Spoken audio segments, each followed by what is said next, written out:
बिकी भैया, जैसे देखा जा रहा है कि आज ईद का त्यौहार भी है, वही बात करें उत्तम नगर में तरुण की हत्या को लेके क्या कहेंगे सर? देखिए, मैं उसके लिए तो पहले तो ईद की मुबारकबाद सभी भाइयों को और पूरे देश प्रदेश क्षेत्रवासियों को देता हूँ और नवरात्र की भी हार्दिक बधाई और शुभकामनाएं देता हूँ कि भाईचारा एक बना रहे।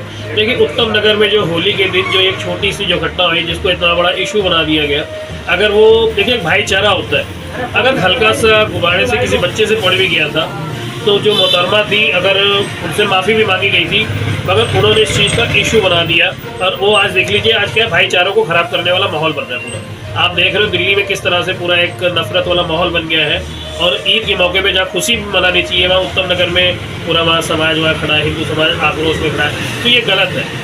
अगर पढ़ भी गया अगले बंदे ने माफ़ी भी मांग ली तो इस तरह से काम नहीं करना चाहिए, क्योंकि काफ़ी मैसेज आया था हमारे पास, हमने देखा भी था सोशल मीडिया पे काफ़ी मैसेज अपने हमारे मुसलमान समाज से भी काफ़ी मैसेज आए थे कि जो भाइयों ने वहाँ पे जो काम किया, जो मॉडर्न समाज से जब वहाँ पर उन्होंने गंदा काम किया, उस बेचारे अकेले को मार देना, एक छोटे से कारण को लेकर उसको इतना बड़ा वो कर देना, एक बदनामी का काम है, ये पूरे मॉडर्न समाज को बदनाम किया जा रहा है।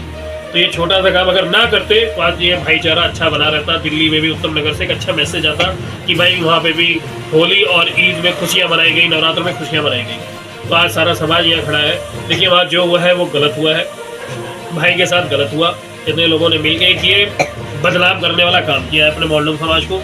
तो मैं तो कहूँगा ऐसा काम कभी नहीं करना चाहिए। अगर कोई चीज़ अगर मान लीजिए वो त्यौहार था, उनको नहीं निकलना चाहिए था। अगर वो निकल भी गई बाहर, अगर हल्का सा रंग पड़ भी गया तो जाके कपड़े चेंज कर दी। उसकी माँ ने, लड़की जो बच्ची थी उस बच्ची की माँ ने आके माफ़ी भी मांगी थी, मगर माफ़ी मांगा उन्होंने जाके इस चीज़ का इशू बना दिया और वो इशू इतना ज़्यादा हो गया कि किसी बच्चे की जान चली गई। इसके लिए तो हम सारे आक्रोश हैं और यहाँ पे जो हमारे साथ मुस्लिम समाज भी खड़ा है इसका वो भी तौहीन करता है कि वो गलत हुआ है, वो भी इस चीज़ को बुरा मानते हैं और जितने भी वो थे उनको सज़ा तो मिलनी चाहिए। देखिए, मकान तोड़ना, बुलडोजर चलाना वो अपनी जगह है। देखिए, परिवार है, छोटे बच्चे सबके होते हैं, उनको सख्त कानून, उनको सख्त सजा दें। मैं तो यही कहूँगा, मकान तोड़ना वो भाई सरकार जो करना है वो करे, वो उनके ऊपर डिपेंड करता है। हमारा तो यही कहना है कि जितने भी थे उनको भाई सज़ा होनी चाहिए। क्यों मौलवी जी? सही बात है, उत्तम नगर में जो कांड हुआ है। सही बात है। शायर फरमाता है, मजहब नहीं सिखाता आपस में बैर रखना, हिंदी है हम वतन है हिंदू सिता हमारा। सबको अपने मिलजुल करके ज़िंदगी गुजारना चाहिए और किसी से गलती भी हो गई है, अगर वो माफ़ी मांग लिया है तो ऐसा एक बड़ा इशू नहीं बनाना चाहिए। आपस में मोहब्बत जाहिर होना चाहिए और गलती इंसानी से होती है, किसी जानवर से या हैवान से नहीं होती है। गलती हो भी गई है तो उनको इतना बड़ा इशू नहीं बनाना चाहिए, माफ़ कर देना चाहिए। सबसे बड़ा इंसान वही है जो एक दूसरे को माफ़ करे। सबसे बड़ा इंसान वही है एक दूसरे को माफ़ करे और माफ़ करने में जो पहल करे तो सबसे बड़ा इंसान वही है, वो जन्नत का हकदार है। इसलिए गलती इंसान से होती है, माफ़ कर देना चाहिए।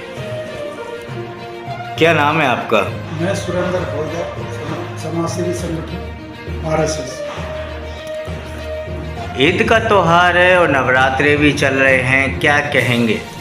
मैं सभी अपने देशवासियों को यही शुभकामना देता हूँ कि नवरात्रि का चौथा दिन है, चतुर्थ नवरात्र। इसके साथ साथ अपने भारतीय विक्रमी संवत 2083 नववर्ष की बहुत बहुत हार्दिक एवं बधाई देता हूँ।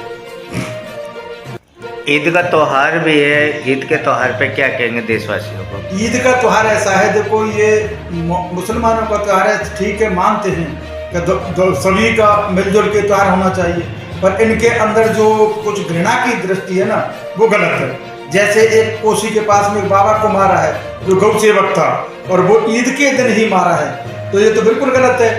देखो, एक सनातनी को और गौ सेवक को मारना तो ये तो निर्मम हत्या है, इससे बड़ा पाप ये करेंगे क्या? इनके अंदर तो कुछ जहर ही अलग है। मैं एक हिंदू संगठन, स्वयंसेवी संगठन का स्वयंसेवक हूँ, तो मुझे तो साफ है कि देखो भाई, भाईचारा है तो भाईचारे की जगह निभाओ, ना कि आप मतलब छुआछूत और उसकी दृष्टि से, ये दृष्टि से एक साधु को मारना तो ये बहुत गलत बात है। इससे ज़्यादा अत्याचार और क्या करोगे आप? अभी होली पे तरुण की हत्या हुई थी, उत्तम नगर कांड की बात करें, उसके लिए क्या कहेंगे आप?